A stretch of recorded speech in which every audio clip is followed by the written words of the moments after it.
Hi everyone, it's Gerry Young here with the next edition of Lockdown Chats, the Tasmanian Martial Arts interview series. And I'm here today to do the next of the Hobart series of interviews. And we've done interviews in the MMA realm with Hamish, and we've done an interview with Priscus last time, who's across a lot of sports, but primarily judo and MMA. And what we're going to do is take a step in another direction, and we're going to go to an ultra traditional and hardcore martial art, old school, tough martial art. And so we're going to be talking to the head coach of Demon Kyokushin Karate, which is Craig Gollan. So welcome, Craig. How you going, Gerry? It's good to have you with us. I'm glad you're making the time. I'm pleased. And look, first thing I've got to say is, oh my God, look at this stuff behind you. You got all your, you got, obviously that's your belts, I'm guessing, as you progress through your... Yeah. All got a story to tell. I haven't got a black belt up there at the moment because I'm wearing it. So one day I'll get the next belt, but it's not about belts. It's just about working, putting time in, enjoying yourself. I've always respected Kyokushin as a martial art because it's a pretty hardcore martial art. I do want to get into that a bit later, but when I look and I see all these competition shirts there in the background, this is a lot of times you've competed, right? Yeah, quite a few. Always been competitive, but a lot of people have boats and flash cars and stuff like that. I've got t-shirts. I tell you what, it's a collection to be proud of. It's very impressive. And having been to a few Kyokushin tournaments myself, every one of them is a real competition. They're all man-sized fights. Yeah, I was pretty late into the martial arts, but yeah. So, do you want to actually go into that? Tell us about your journey. What got you to martial arts? Where you came from and what the story is. Oh, I'm a Kiwi, so I was born in New Zealand because that's where they come from. Is that right? And played rugby since I was 5. And back in the day, it wasn't tag rugby and stuff like that. It was full rules. It was the same rules for everybody. So you tackle around the legs, you got run over, you got, bashed up, but, so you got the opportunity to, do the same to them. So it was all competitive. And I played that for 25 years, all up, I reckon. And before I come to Tasmania, I'd broken my ankle. So I couldn't play for the rest of the season. Yeah. So, that's when Harry Potter first came out. I read that when I had a broken leg, I'm sorry. With that, I did my 6 weeks. It was only a small fracture of the ankle. Mm-hmm. So I come back for the last game of the season, as you do. And I was running the ball up, and my shin folded around somebody else's knee. So I broke my leg in 3 places. Oh, no. I was out for 3 or 4 months or so. Easy. And, so I retired from rugby. I was only playing 3rd division or something like that. I wasn't playing All Blacks or anything. Yeah. And, I was sitting there and I was working on the power lines. And my good mate, well, I didn't really know him at the time, said, I haven't got anywhere to stay. I go, oh, yeah, I've got a spare room at my house. And he come and stayed, and we worked together, flatmates, And one day, I retired from rugby, so we're talking, period of time, maybe a year, and I'd blown out 120 kgs. Yeah. So he goes, oh, come to karate, because he was a brown belt at the time. Yeah. So that would have been 8th key. Yeah. And So I went there, this is in New Zealand at Centre City Martial Arts. And yeah, all the other guys got put in a room and all the beginners got put in another room. And we're doing basics and wonder what's in that other room. Yeah. You know what I mean? Yeah. And basics and stuff like that. And once we learn the basics for a period of time, I'd say 6 months at the most, I guess. Yeah. And then we went out to the main room and I was at the back just doing ki on and stuff like that. Yeah. Ki on my ki, Yeah. like yelling or come on the punch. And that was all good. And I got my first belt. That one there, that was my white belt. Yeah. And I passed my first grading, whatever it was, I can't remember at all. Yeah. And they said, "Rightio, you can dye your belt now." Diet? Yeah. That's amazing. Yeah. So I thought, I've seen my mum dye clothes before and stuff. So I whipped down to the chemist, bought this orange dye that it said and read the instructions, probably not as properly as I should. And turned up the next week and I had the apricot belt.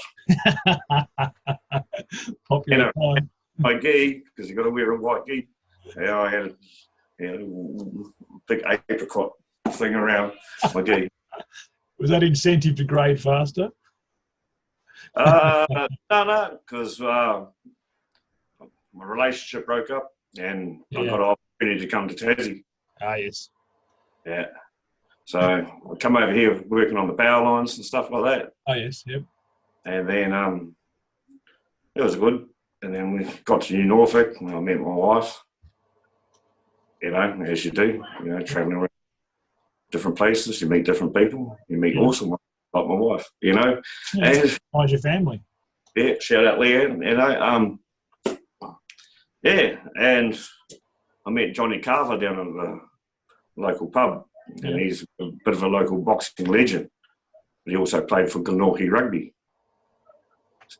And he heard, there's some Kiwi boys living at the pub, because they were actually living in the bush. And he goes, come on down to rugby. I've retired from rugby. And, kind of one of those things, oh, well, I'm getting bigger again. Yeah, you can do something. Got to do something. I'll just go for a trainings. So, that it ended up, I think we won the 2008 Premiership, I think. I'll go and get corrected about my dates if anyone's doing the Facebook thing. Anyway, my dates in my head. and so I ended up playing Glenorchy Rugby for 4 or 5 years maybe. And it was an easy way of, playing rugby all my life, so it was easy to get in. And that was my social group, if you know what I mean. And did you tell them that you're an All Black, or? No, I was All Black trialist. I didn't quite get to the All Blacks, so they can't search it. Excellent. And mind you, if they need to call up, I'm still available. That's amazing. So, where did you pick up again with Kyokushin when you got into Tassie? Well, my last game of rugby, because basically that was, I like to call it cross-country judo now, Yeah, for sure. And it's the same sort of movements, competitive, physical, and that's what I love about it, You're doing physical things. Sometimes it's man on man, sometimes it's 3-on-1 with rugby and all that. Yeah. But anyway, we ended up winning the rugby premiership 2008. Yeah, and that was me. I got my goal in rugby. Yeah. Never won a premiership. It took me 25 years. Yeah. So I guess I'm persistent, if anything. And so I finished up, got fat again, got up to 127 kgs. Yeah. that was the last time I got on the scales. So I probably got a, you know, because that would have bummed me out more. Yeah. Bit of depression or whatever's. And yeah, so in the end, and you know, people weren't turning up to rugby trainings and stuff, and that people would say that they're going to train, you know, be a man of your word, you know. So I got frustrated with that. Thought I'll go do karate, and I go, oh, what was that style I done back in the day? Oh yeah, it was Kyokushin, and I was ringing around, and I finally found one down in Hobart, and yeah, it was. He's a sensei now, but it was sent by Rob DeSosa in Cambridge. Yeah, I know one. Yeah. Yeah. So I went there and trained, and the first training day, my feet hurt. He made me hold my arm up like this, good Joe Danuke, and he just talked. And he was talking about spirit and stuff like that. And halfway through, I was like, I'm just hurting, and we're not actually moving. Because, you know, this is a good stance, you've got to tense this, and all about good stances, because that's your foundation. And, yeah. I went back, though, the next time. Went back. Yeah. And, yeah, it just grew from there. Because I enjoyed it, because there was other people in the room. I'd never really been to a traditional gym. So, yeah, just grew from there, Drew. Yeah, that's cool. So, the story you've told so far it made me think of something, actually. I was trying to think who it was that I heard say this, but someone from England, I think, was our martial artist there, was asked, what's the best martial arts for self-defense? And I forget what he said. Probably said judo, probably said wrestling, probably said boxing, probably said, you know, karate or something like that. Yeah, there's different ones. But he said 5 martial arts were the best for self. Oh, it was Jeff Thompson, that's who it was.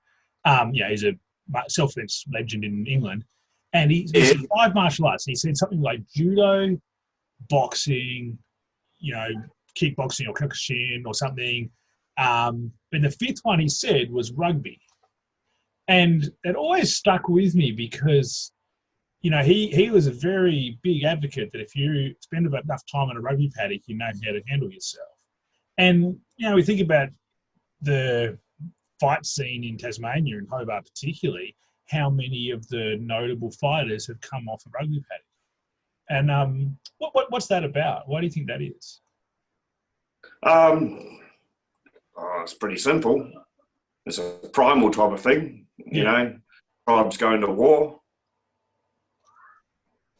you know, and you know we're you know a pretty basic species. We probably think we're smarter than what we are, but yeah, yeah. I just think, you know, the human spirit craves a bit of contact. Yeah. Yes. Yeah. Got to have a bit of fear in your life. You can't be too comfortable. You've got to be searching for something, or you know, you've got to be looking after your family, or you know.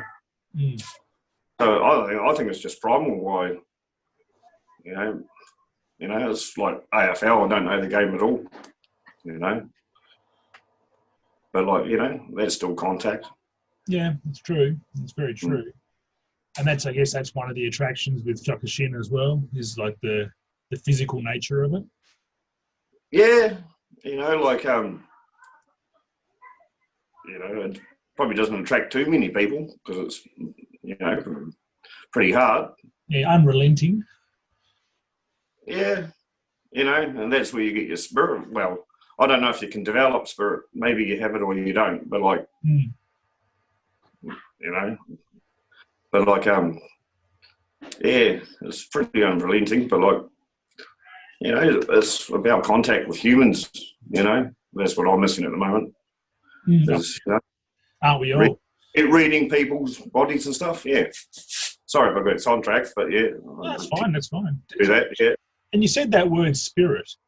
Now that's, I mean, I've trained Kyokushin myself a little bit with you, and it's a word you hear all the time: spirit, spirit, spirit, all the time. And it's, you hear that in Kyokushin a lot more. I mean, you certainly hear it in other martial arts, but not, in my experience, as much as you hear it in Kyokushin. So I was wondering, can you talk about that? If you're teaching your juniors or your adults class, or you're preparing for competition, and you're talking about people's spirit, what does that mean to you? What are you trying to impart to people with that sort of conversation?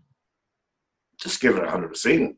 Yeah. Like, okay, if we're going for a jog and say we're going to do 5K, because I probably couldn't jog more than that, but like, yeah, and it takes 50 minutes, and you say, oh yeah, I tried my hardest. You know, I can sort of, read your body or whatever. You know, I'd tell that's lies. Yeah. And if I come back and you said, it was only 37 minutes. So, yeah, that's probably about 50%, like just taking wild guesses, that's about 50% of your capability. Yeah, yeah. And then you come back and you said, I did it in 29 minutes, and you fell on it. Well, you didn't say anything because you just fell on the floor, gasped. Yeah. And yeah, but I don't know between, 80 and 100 really, because everyone can look puffed at 80%. Sure. 100% is where pretty much no one goes really. And that's the goal, is it? The goal to work yourself to 100%? Is that what we're after here? Well, if anything, really, you've got your spirit, you've got to drive yourself, Spirit's a weird one. Is this what, I mean, I understand it, correct me if I'm wrong, but I understand that Kyokushin, it means ultimate truth. Is that right? Yeah, that's what the kanji means up there. Ultimate truth. And so is that what we're talking about with spirit? In people got different, your different voice about, ultimate truth. What's your ultimate truth is different to mine. Yeah. Yeah, but that's my understanding of it, my interpretation. Yeah, okay. The ultimate truth is only if you're given it. And I suppose... Because everyone's walked away from it, done a half-assed job, don't want to be there. Yeah. I didn't give, 100% at that time, Yeah. But, spirit, that's a weird one. Because it's got so many interpretations. Yeah, yeah. But I suppose it comes down to what you, develop out of it yourself. Yeah. I found this is my passion, so... Yeah. I'll probably delve into 100%. Pretty sure. From my experience, I think you have. So, well, I mean, while we're on that topic, so 2008 or so, you've picked it back up again in Tassie with Rob Souza, and so I believe 2016, is that when you graded to your showdown? Yeah, it was a good year. Turned 40, so hey, you're never too old. Yeah. So yeah, that was a good experience. That was spirit, I guess. So yeah, I mean, I don't know that everyone here knows what it means, though. Perhaps you can tell people what it means to be to achieve your black belt in Kyokushin. Oh, a lot of hard work, a lot of time. Yeah. And what about the day? What about the actual test? The test, okay, had my mate Gerry come over, and that's one of the best things about doing stuff like this. You meet awesome people. So Gerry come over from Geelong, because that's where our headquarters are, from our branch. I met Gary Vickers, and he come over. There were 6 international fighters there. So mad respect, I'm getting emotional. That's what it's about, isn't it? Yeah, so we started off with our key on, which is our basics. You've got to know your basics before you can do any other thing. Yeah. Yeah. It hurt. So talk about 6 hours. So we haven't got the time for me to cry about every punch. Yeah. It's 6 hours of constant training. You got you know, they're not me. Yeah. And so you do your basics. Yeah. So you know your basics. You've got to know your eater gecko, so your moving basics. Mm-hmm. You've got to know all your kata, and that's important. And I'm always working on learning that stuff because I sort of focused on fighting a little bit too much, maybe, you know. Yeah. And and then it finished with 40 fights of bare knuckle 1.5 minute fights, no shin pads, no worries, no gloves either, just a mouth guard. If my maths are as good if my maths are as good as I hope they are, that's 60 straight minutes of rounds. 60 minutes. Yeah. And that was, I was pretty fatigued at the stage. Yeah, for sure. So yeah, it was awesome. I can remember. And, I mean, for those who don't know at home what Kyokushin sparring is like, so we don't punch the face, but we can certainly kick it, and every shot's as hard as it can go, right? Not in gradings because they're testing your spirit. Let's say. Yes.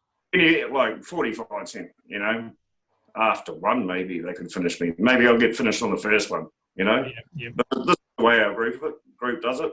Other groups do it differently. Mm-hmm. But yeah. So this is about testing that spirit again, right? Yeah. I'll go, you know, halfway through. Do you want to continue? Yeah. I think the words come out of my mouth to the seventh Dan, Gary Vickers. Fuck yes.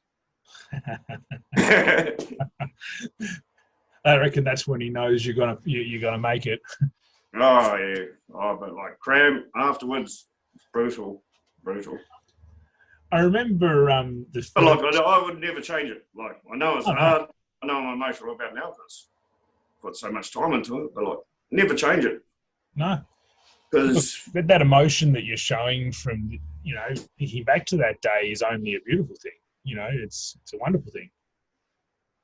It shows what it means to you. Yeah, cool. So I was at I've been to a couple of the Kyokushin Nationals with you, and I remember the first one I went to. You know, you walk down the stairs in this particular stadium. You go down the stairs to the courts, and that's where all the matches are. And everyone, you know, in Sydney at the uni, and so everyone fights through the day. And then when everyone was leaving to walk up the stairs to get to leave, a lot of people were walking up the stairs backwards, not forwards. Smart move. What's that about? Like, since you can't punch in the face, and you know, you can kick a knee to the face, you can punch to the body, punch the legs if you want to. You know, elbows are legal as long as so you got no limbs to the face. Yeah. But you can no upper limbs. But you can knee and kick to the face. So people have learned over the years because their legs get chopped up because leg kicks are pretty big in Kyokushin. You know, Kasumi was mean on that. He's a good video to watch. Hajime Kazumi. And so it's just easier to walk up backwards than it's like after a bad squat session. Yeah. You know. So you learn to adapt, you know. Fall down 7 times, get up 8. Yeah, that's amazing. So you know, you run Van Demon Kyokushin, you're a Kyokushin fighter through and through. But you had obviously had other experiences as well as that. So one rumor I heard was that you had a boxing match as well. Is that right? Yeah, like I'm not too good on names, but I remember this guy's name. I'm Cranston Laycock. Cranston Laycock, eh? From the Launceston Boxing Academy. He said he had boxing's a different political thing in my world, you know. But I stepped in the ring against him, and he cracked me on the nose. He was a lot better at his hands than I was. But you know, I was a bit cocky maybe in the day, you know, because my fighting career was about to. Well, it was, you know, I was about 32 at the time, so you know, I was just putting my foot on the gas, enjoying fighting. And had the boxing fight up here in Norfolk. and I got my nose plastered across my face because he's better at the hands. And, you know, the ref was holding my thing and he was pushing my hands down. And I was resisting that. And he goes, "Can you continue?" And I went to say yes, and I spat blood all over his white shirt. I think Max was there judging that one. Maxie was. Yeah. That's going out with a bang, isn't it? That's what it is. That's amazing. So that was the one and only boxing match? Yeah. Well, one and Cranston Laycock is a pretty serious fella to start with. Yeah, I learned it afterwards. I looked him up a bit more than I probably did beforehand. That's great. So you've I know that you train jiu-jitsu, and I know that because you train with me, and in the same as I train Kyokushin with you, which is that in itself is a great sharing that I've always been really pleased about. That it's a good share, and you've partly to do with the fact that you've added jiu-jitsu to your training. You've also fought in the cage, fought an MMA fight, and so there's a few things I wanted to explore around that. But first of all, what I wanted to say was, what was the real impetus or motivation to fight MMA, and what was the process of building towards that like for you? I watched a lot of UFC on TV. And I thought, I'll put that on my bucket list. For sure. And that was it. That was pretty much what I wanted to do it. Yeah, cool. So, like life's about adventures, not too many flash things. Flash things are nice, of course, but bucket list. Yeah, you can't take the trinkets with you, can you? You can only take your memories. And they can all, as we know with this COVID carry on, it can all be taken away just like that too. That's right, it can be. That's a good perspective. Mm. So, I mean, you fought a lot of fights in Kyokushin, and you had the boxing match. Where does MMA fit for you? Is it just another fight, same experience, or is it different thing, or how does it fit for you? Boxing I did because I got asked to and felt keen. Yeah. I really enjoy it. Watch so much UFC. I love competing. Any competing, man. It's just pure theatre. You don't know what's going to happen. Mm-hmm. It's a rapid drama, I guess. Yeah, that's true. And so what the experience of that fight? I mean, I was there. It didn't go the way you wanted it to go, but that didn't change the fact, from my perspective, and as in your corner as a coach, you fought until the end, and that's what that's all I've ever asked for. In a fighter, is that you fight. It doesn't matter what the outcome is to me, and it's that's the way I've always sort of looked at that fight. At the experience of it, you fought that fight the same as you fight the karate fights. You didn't stop, and so how do you feel about it afterwards? I'll regress a wee bit. You think of back to the rugby days. Yeah. I did 25 years of rugby, and sometimes we're getting hiding. There's already 60 points to nil, and I've been on a couple of the end of 100, floggings. Mm. You can't give up. You can't walk off the pitch. You just got to finish your time. Yeah. Fighting. Sometimes you don't get to finish your time. Someone else chooses that for you. Yeah. Yeah. But after the fight, as any fighter does, all the what ifs. Why did I throw that spinning kick with no setup at the start?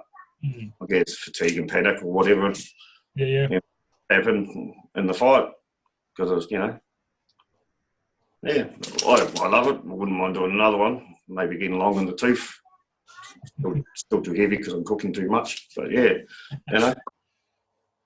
either way, I'll be doing it in the dojo or thing. I'll just keep doing what I can do. You know, look after your body, manage your injuries, type thing. Yeah. Absolutely. And I guess, you know, when we do get a bit long in the tooth, it's not true for everyone, but there's a... Yeah, the Godfather, he's a bit of a different machine, isn't he? Oh, he's the Godfather, yeah. You see, you got a call out from, shout out from Randy Couture the other day. That was pretty Yeah, impressive. mate. Things like that, they spin your wheels in martial arts. They do, yeah. And you know, the Godfather's a good example of a bloke who doesn't know, you know, he doesn't have any quit in him, and a lot of spirit, I think.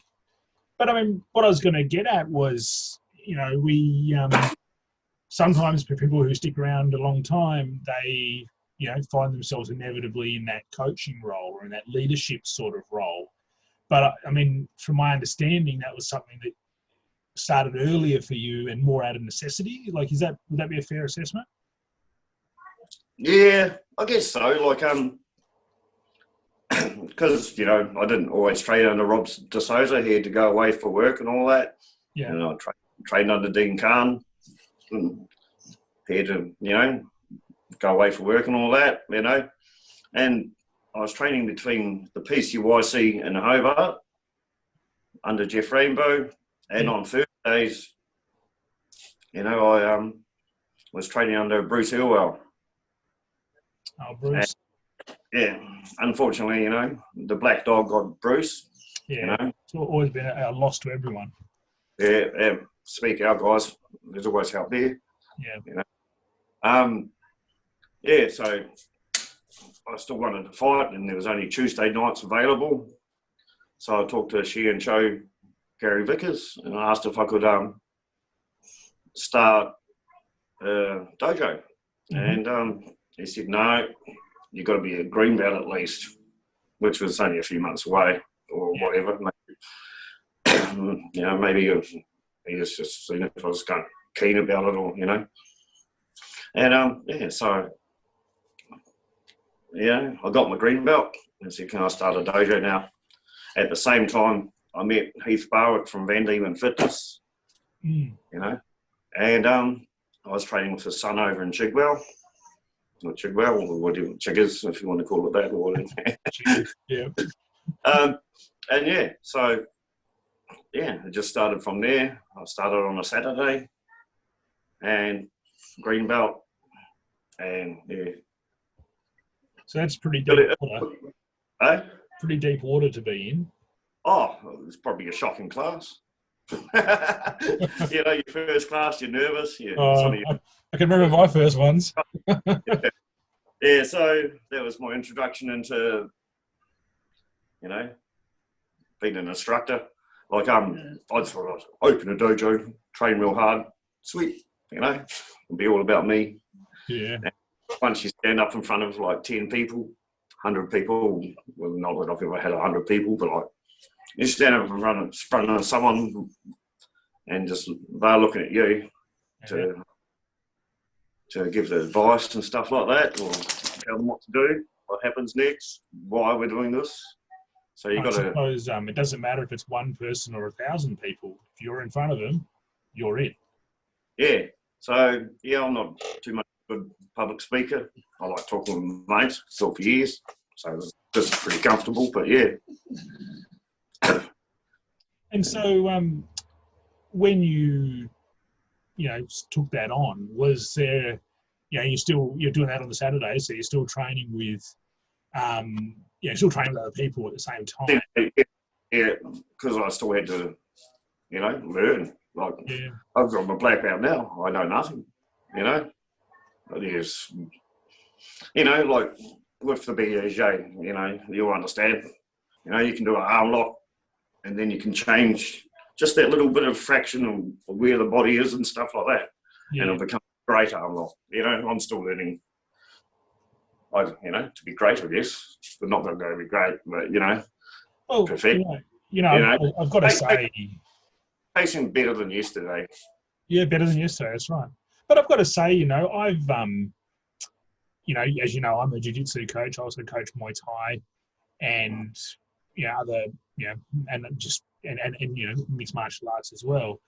when I've gone back and strapped on my white belt again and joined your class and started going through very basic kata, the Itageko, those sort of fundamental things, which take me back to my childhood, to the early martial arts. But what I found is I had sort of dismissed a lot of that in my mind as, it's just boring stuff. It's a bit static, sparring is what you want, kickboxing, that sort of stuff. But then all of a sudden, when I'm teaching, a straight right hand, for example, after doing Itageko, I'm punching a lot harder. There's a lot more power, a lot more technique. Keon. Yeah, Itageko is the moving one, Keon's the... Keon. So, yeah. I mean, and even things like moving from stance to stance. Like, start at the start, work your way up, because all your power comes from the ground. Yeah. And, yeah. You can never be too strong in basics, eh? No, absolutely not. A wise man called Dave Layton once told me that basics win fights. What did he say? I was too busy being cheeky. Well, we'll be cheeky to Dave. No, he said basics win fights. Yeah, like the flash you get comes down to the lower percentages that's going to get it there. Yeah, what do you call it in Kyokushin? You call it the meat and potatoes or the meat and 2 veg or something? Meat and 3 veg. Yeah. On the mainland, they call it bread and butter. Bread and butter, just those basics. Yeah. Basics win fights. That's what it's all about.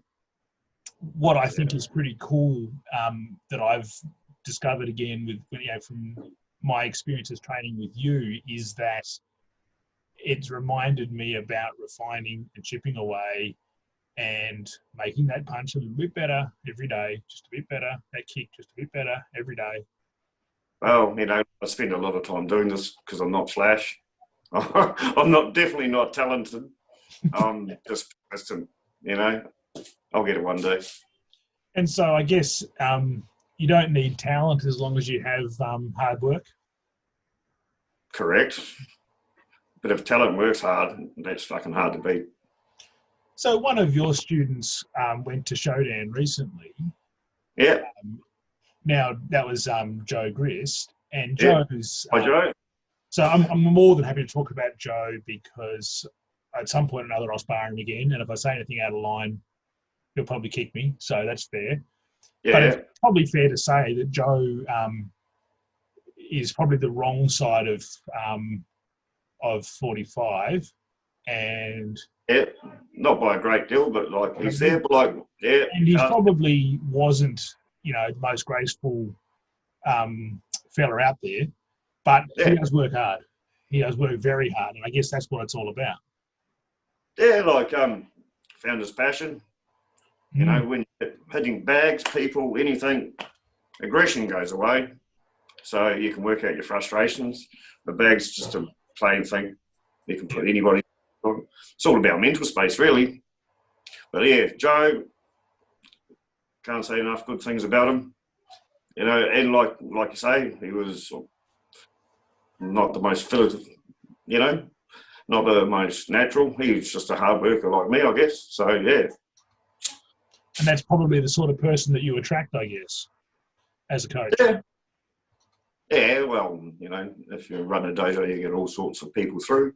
Mm-hmm. And, the hardest thing is turning up. There's so many excuses. I had a hard day at work, And some people, just turn up. Turn up will get you anyway. Mm-hmm. Again and again and again. Yeah.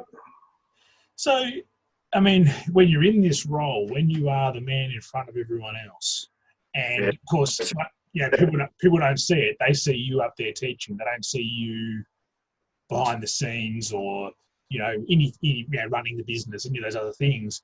I mean, what's the struggles that you find? What's the really hard things that you've got to deal with when you're in this role as mentor and leader and, operator, all that sort of thing?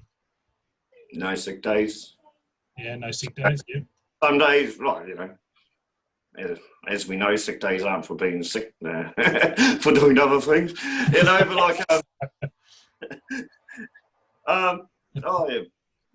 sometimes you just don't want to get out of bed. Saturday morning, 0 degrees. You got to be there. You know, sometimes that's hard.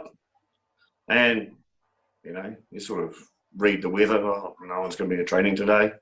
And then someone will walk through the door, instant energy, you know? Yeah. Sometimes no one will walk through the door, but you've got to be there. Otherwise, they don't get the opportunity.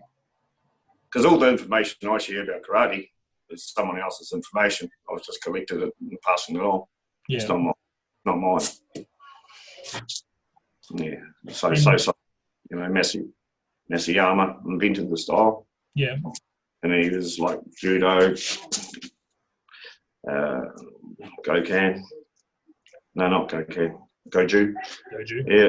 Yeah. And Shotokan. So he was, you know, had black belts in all of them, and if not one, he had the stripes on the belt, you know, and then he combined them all together to create this, you know, Kyokushin karate. So that idea of collecting that knowledge in order to pass it on, is that something that you see as a responsibility or an opportunity, or? Oh, I'd be doing it anyway if I was still on the power lines. You know, you get an apprentice come through, you're not going to make him figure it out for himself, are you? You know, you get a leading hand to give you a nudge. You know, that's a good attitude. And the truth is, I could ask that question of some people, and they wouldn't say that they'd help someone out or lead someone else through. So maybe it is like that certain person, that certain personality. Yeah, I didn't plan to really become an instructor. I just wanted to train hard and get better at fighting. Yeah. But now I'm getting at the end of my fighting, and now I'm learning a lot more because I'm not so focused on the one part of Kyokushin. Yeah. So, well, I mean, and on that topic, I mean, I know there's a 3Ks. Is that right? The 3Ks of Kyokushin? Yep. Can you talk about that a little bit? Yeah, the first K is Kion, and that's our basics. Yeah, basic technique. Yeah, I don't want to muck this up. I'll get shot. Basic technique, you know, moving, standing still, punching, and, you know. The next one is kata, and kata's moving patterns, but it's got a lot of bunkai in it. Like, you don't just, that's just a block, you know. It could be a block, it could be a lock, or, you know, could be part of a throw, because if you're doing that with one arm's going, so one could be a push and a pull, so you know. So you got your kata, moving patterns, and there's quite a few to learn, and you definitely get shown up if you don't know it, especially your gradings. And then there's kumite, which is fighting, and kumite means to combine. So like in the dojo, you combine, you play, you have fun. Sometimes it was a wee bit hard, sometimes it's not so much fun, but like you combine. Yeah. Yeah. So I didn't actually know that definition, but that makes a lot of sense, and that's quite cool actually. Well, look at all the Thai fellas, you know, they only play in the dojo or in their gym or whatever their centre's called. You know, they don't whack each other because they've got to go and do it the next day. Yeah.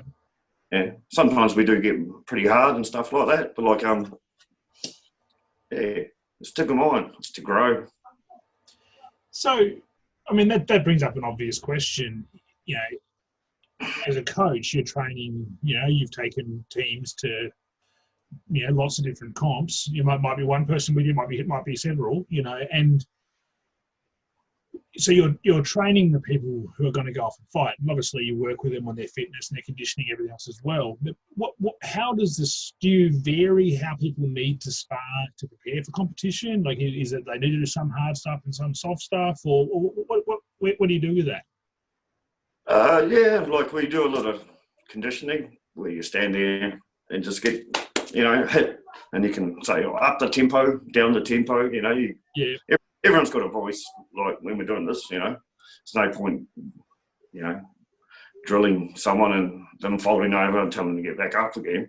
There's, you know, they will never be back in the dojo. That's how you break people. That's how you break people, not build them up. Yeah, you break them mentally as well as physically if you really want be that way. But like, it's like tempering a sword, I reckon. Just little taps, taps, taps.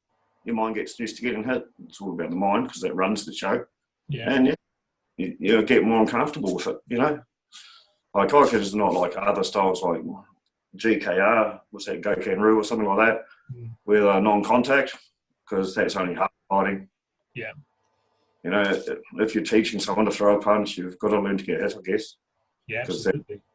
Because, you know, throwing a punch, it's like a coward punch. There's, you know, not going to be consequences. But like, you know, well, there will be afterwards, hopefully. Yeah, but like, you throw a punch, you might not get the, yeah, everyone's punching. But how do you put it? Yeah, so if you give something to someone and it doesn't work, it's going to come back at you, isn't it? You don't get to go into a fight without getting hit. Oh, no one's that good, eh? Nah, no one's that good. Yeah. Maybe Anderson Silva. Maybe. He still got hit. Yeah. Oh, speaking of him, that's how I broke my leg. Basically, what he done? Oh, yeah. Yeah. That's terrible. Yeah, I said some words. Yeah. So it sounds like you've done a few numbers to yourself on the rugby paddock, but what about in fighting? Have you come through that relatively unscathed, or have you? Pretty much, except for on that yellow belt there. Yeah. I won fought at the national champs. I was in the final, and I got a straight kick to the nuts. And one of my testicles was out of the box. Oh no! So the box crushed my testicle, you know, into my thing. So it was like a kiwi fruit when you squeeze it, you know. So yeah. Wow, that's the worst thing. Well, that is basically the worst thing. Yes. It didn't finish me though. I was pretty angry about it. So, you know, won that fight. That's amazing. Like, oh mate, I went down though. It was like white pain. You know, you just see white and black or whatever. And then the little voice in my head, "You're not going to win like this, mate." Huh. And then I medicated because I got stuck in. Well, I didn't get stuck in Sydney. I probably could have gone to the hospital in Sydney, but I waited a day and a half to get back to Tassie because I didn't want to get stuck in the hospital.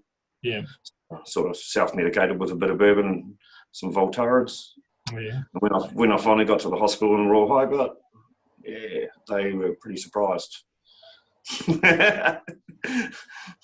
There's a bit of swelling, internal bleeding going on. Was that a long recovery? Not too long. I don't know. You sort of block. It's like a tattoo. You block things out like that. Yeah. Just one of the things that happen on the life.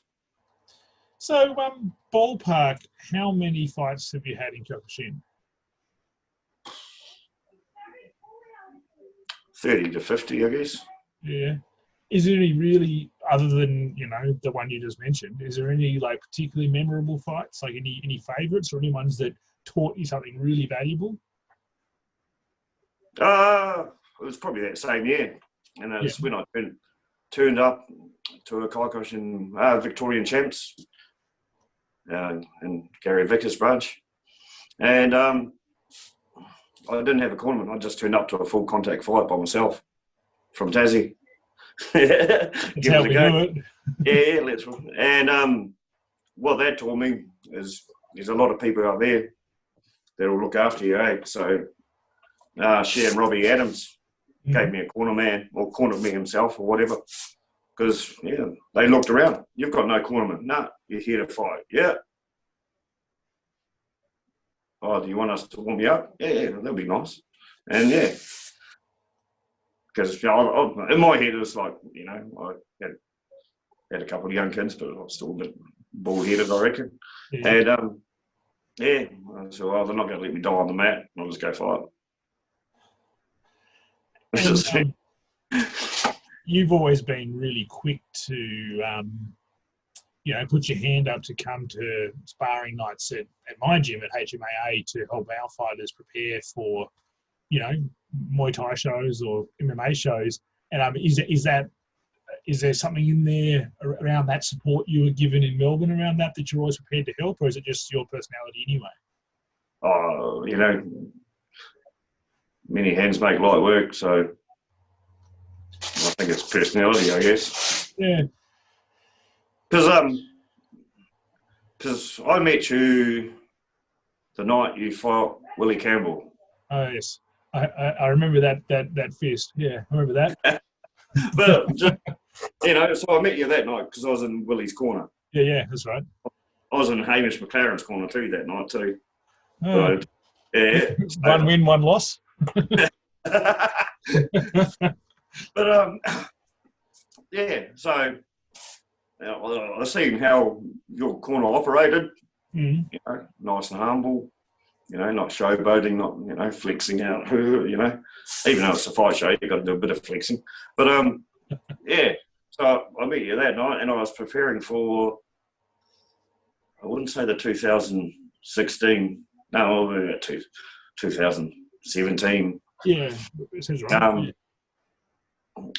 National champs, and I sort of didn't really have any sparring partners. Just remembered,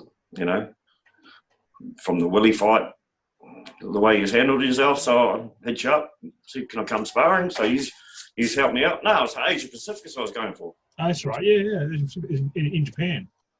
No, that was in Indonesia. That one. Oh, was it? Yep. Yeah, and yeah. So yeah, you helped me out. So and something I love the camaraderie with fighters and stuff like that. So yeah. So you weren't surprised that the answer was yes, come in, No, probably do your homework before you go to a gym. It doesn't hurt to. It's probably prudent. Yeah. It's actually something that in the martial arts world you do see, and I like, is that, depends on the gym. Some gyms are fairly closed, but it's pretty common in a place like Hobart that you'll get. We certainly get people from lots of different gyms who'll come to sparring, sometimes because they'll ask us like you did, or sometimes we might actually invite a certain person in to try and help. And it ultimately... It's too small to be segregated. I know we've got our fight camps and stuff like that, but it's just too small not to share information. Mm. It's not like we're like a Sydney and you can all have one of the same Maroubra branch or the Demon Kyokushin Australia branch,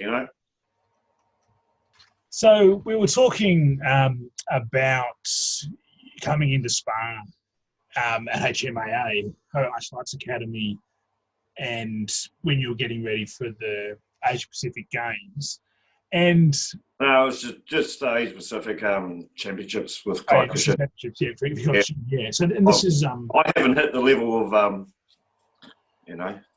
Olympic level or Commonwealth Games level or nothing like that. You don't tell everyone, you never get selected. Yeah. But you came into the gym and started sparring at that time, and is that what spurred you to get into jiu-jitsu, or? It's maybe come from rugby and stuff, but one thing I wanted to be is like a bit of a student again, because I've done this instructing for 7 years now, so sometimes it's good not to think about what you're doing, or you don't have to plan for people or nothing like that. You just turn up, and I love it too. It's another challenge itself. It was very humbling. Oh, I'm a black belt. Get on the ground then, and then get choked out, submitted. It's all part of the fun. It absolutely is, and everyone who's a ground fighter should do some striking, and everyone who's a striker should do some ground fighting. It's just because I find it in a way, Kyokushin's very quick pain, and jiu-jitsu, it's a bit of a slower pain until you get caught, and then the pain's pretty quick. But there's the slower. It's like where you go have a car crash and you go in slow motion, tap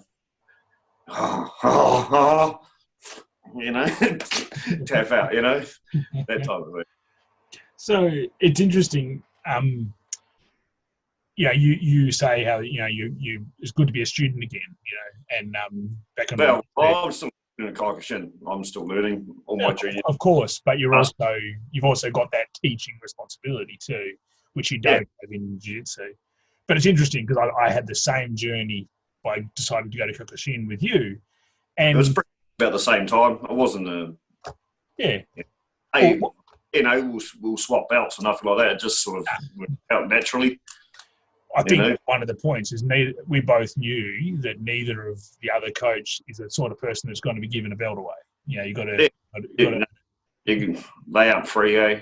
No, they're not. And if they were, you wouldn't. About money, you know. It's about time, consistency. Mm. You know, you're not going to give a belt to someone that only turns up, you know, twice a month. That's right. Yeah. So there's a story that you might not know, actually. I'm not sure whether you know this or not, but it would be interesting for other people to know, is that you know, like you said earlier, you came along to spar at our gym because of, you know, needing sparring partners, but knowing us from the fight, at the martial arts fight. But what was interesting was, you know, we come along to Friday night sparring, and at that particular time, the gym had a really annoying alarm system. Like, the door was open for more than a minute, it would just like alarm really loud and really obnoxious. And my kids were there one night, and my eldest son he's autistic and he has really big issues with sound, and he knows there's an alarm in the door. So typically, if that door was open, he'd sort of prepare, like he'd cover his ears. He's preparing for the sound so it doesn't hurt him as much. Yeah. Anyway, that's I see that. That's reasonably normal. You know, I knew it was there. There's probably 10 fighters there waiting for me to open the door for everyone to come in, and you're there. And they all,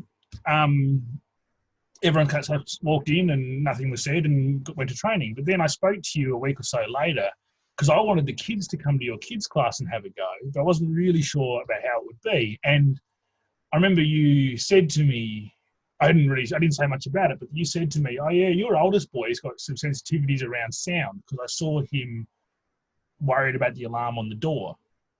And when you said that to me, I thought, well, I've never actually been to one of your classes yet, but you are the kids' coach, because no one else noticed that, but you did. And for me, that was it. I've got a couple of autistic kids too, so maybe if you know the game, you know how to spot the game, I guess. Yeah, well, but that's experience, and that's part of it. You know, part of being a good coach. So that's always been something that really stuck with me. I thought that was great. But I thought you were going to say I was a great fighter. No, but that probably means a lot more than being a great fighter. Just seeing humans. And the thing is, you know, I can say you're a great fighter because you are.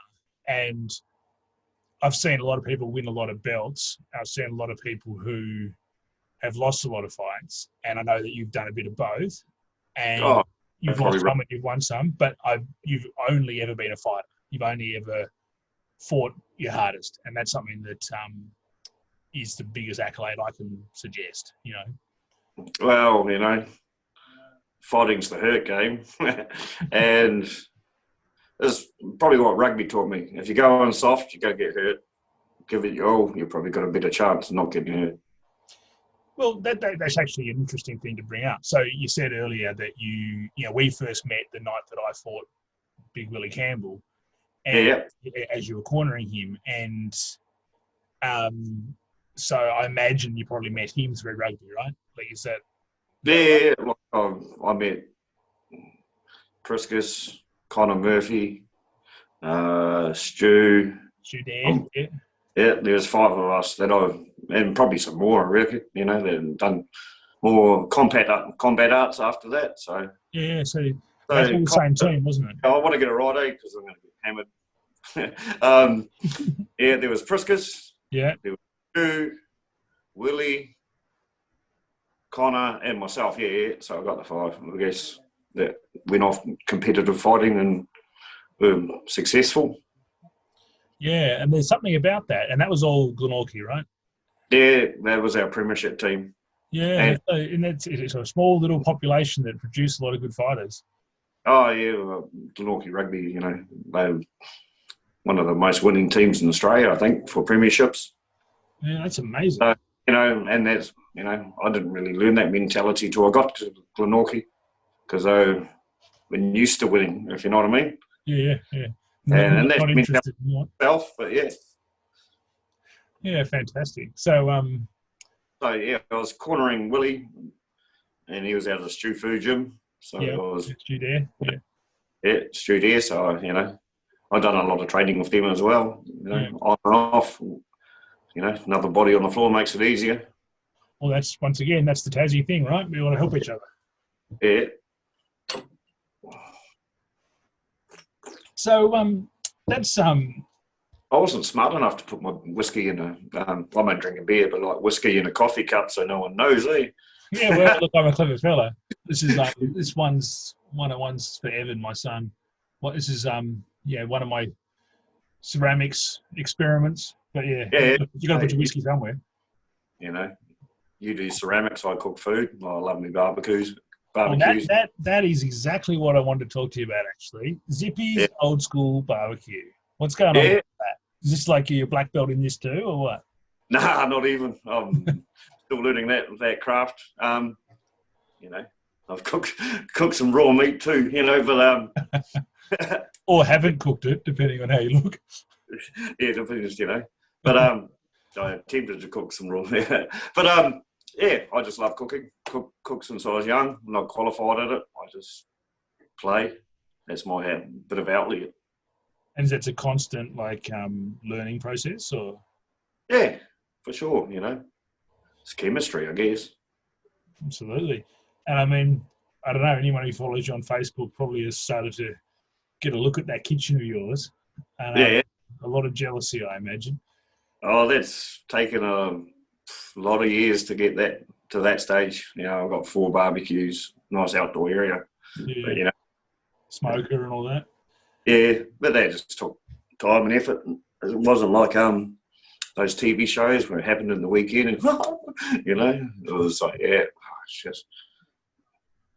And so when you take a lot of time over something like that, just like our martial arts training, you take a lot of time. I guess there's the rewards are greater. Yeah, my family out there around the fire pot right now, so they're reaping the rewards. Yeah, well, there you go. And so are you head chef for family, or is everybody? But, after the power lines, and I took a redundancy, so I become a stay-at-home dad. Oh yeah. Artist, so I'm living the dream really. So yeah, and my family loves it because they get nice food. So tell me, what's going to be on the menu when you get me up there next time? What's the best thing you're going to do for me? I'm working on, because I got this rotisserie in a basket, and I'll put 2 pork bellies on each of the side and rotisserise that. So yeah, that sounds unbelievable. Sounds amazing. Double crackling, mate. I can't wait. That'd be awesome. Yeah, that's fantastic. So, I mean, it seems to me that you attack Kyokushin with the same mentality that you played footy, and same with cooking. Like it seems the same sort of learning and constantly learning, constantly going for it sort of attitude. Yeah, same with training. It's not just I train at Van Diemen's Kyokushin, Van Diemen's Fitness. And their mentality is the same. It's a great fit for us. Without those guys helping us, me, Van Diemen's Kyokushin would be nothing. And they've got the same mentality for training. Just put 100% in. It's only a little bit of time. Cooking takes a lot longer. So you've got to be patient, which I'm learning. If you're looking at it, you're not cooking it. Absolutely. So there's a bit of trust in there. Yeah. Yeah. So I think we're probably getting to the point where we've covered everything we probably need to, and the family's out there waiting around the fire pot. But there's one thing that's missing, I think, from what we've talked about, and that's going back to New Zealand. Yeah. So you started Kyokushin, and you're in the beginner's room, and you're wondering what was next door. Yeah. What was in there? Did you ever get to find out what was in next door? Yeah, I did a few classes in the big room. Yeah, wasn't And it was a lot of key eyes that were coming out, and I was only it? squint. Yeah, so, and, the energy in the room, you get a lot of people training together, there's a lot of energy. Yeah. And that brings you up a bit, right? Oh, energy, you get positive energy, it's going to spread, isn't it? You get negative. Yeah. So, That's fantastic. You've got to open doors to see what's next day. You can't just sit where you are. You've got to keep moving. So, with all the T-shirts, Yeah. I only put them up because of this COVID thing. No, just all sitting in the thing. So it was a good reflection, where have I been? Because I'm still in the mentality, I'm just learning, I'm just moving, I'm just having a good time. It's really, really great. I love it. Like, to line the wall with those memories, because, you've earned all of those. I mean, you can go buy them, but you've earned them, Yeah. Like, you've put the work in and rocked up and gone to those events. And yeah, like the events are easy. Turning up to events is easy. It's doing all the work to get you there. Beforehand. You've got to pound the road, they say, or, you fight like you train. And I've done some shocking fights too, where I didn't train properly and, got busted up. Yeah, that was a learning curve. Yeah, absolutely. So lastly, I guess, from a martial arts perspective, what's next? I was meant to go to Bali this year and at the World Champs and do my knee down because they have the World Champs and then they have a grading afterwards. So it's like second dan black belt. Yeah. Oh yeah. See, this is what I get. One of the proudest moments. You're going back to what's a memorable fight. Yeah. I got my black belt when I was 40 and done that. Next stop was the World Champs. So when we do our black belt, we don't get a new black belt. We have to get our belts from Japan with our names written down and stuff like that. And I got to Japan and I got presented my black belt in Japan. And the first time I wore it was on the mats competing in the World Champs. That's amazing. That's something. Yeah, I lost that fight. I got christened pretty hard. I finished the rounds and stuff like that. But the guy that beat me come fourth in the world, so I ain't dirty about that. Yeah, you might not have won the fight, but I'm not sure it goes so far as to say you lost it. Nah, but then at 40, you're not meant to be going to World Champs. It's just what I did because I loved it and I trained. Yeah, well, it's what it's all about. Yeah, and I'm really simplifying that. There's a lot more equation to happen before. Oh yeah, I just trained hard and went to the World Champs. There was a lot of pieces to fall into place and stuff like that. But yeah, that was really simplified. And it's good to get to go back to the home country of your sport too. Pretty much, that was It's an important pilgrimage. Yeah, and just to see people from all around the world as one to compete. No, there was a run and a ruck there, and they don't really like each other that much apparently. But they were very civil to each other. It was amazing. Not like on the news where it's pretty negative. Yeah. Well, martial arts tends to unite, I think, which is all the same on the mat when we're competing. Yeah, that's right. 2 arms, 2 legs, and a head. Yeah. Ain't that a great? What was that? Sorry. Ain't that a great thing? It's that that's probably the ultimate truth there. Yeah. In a lot of ways. Always, interpret it. Yeah, I agree. Like the ultimate truth can mean like 10,000 different things, really. Yeah, well, it's good. It's good that everyone has their own interpretation that they pick up along the way.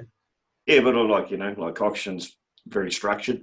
It's like a former military type system. So you got your rank and order that you got to follow, and yeah, can't get enough of it. That's good. Well, I love that. That's the best thing. So I think we might leave it there so you can go spend some time with the family. But I firstly want to thank you for your time. No worries. This is it's a good gift to everyone, I think. I don't think I'd be interviewed for anything really. I think I made the New Norfolk Gazette once, but like, I don't think I would be. I was a bit nervous about this, talking about me. It's everyone's story that we want to know, because it takes many people to to make the world turn, and we've all got our own different experiences, and it's all educational for everyone. So I appreciate you giving up your time, and I'm sure everyone who watched the interview will appreciate it as well. So thanks very much for that. Not a problem, mate. Us. Now, us. We'll let you go. We'll talk again. They'll go, oh, do I get emotional too much? But yeah, anyway, this is my passion for the game. Yeah, that's good. Thank you very much, mate. Thank you. No worries, but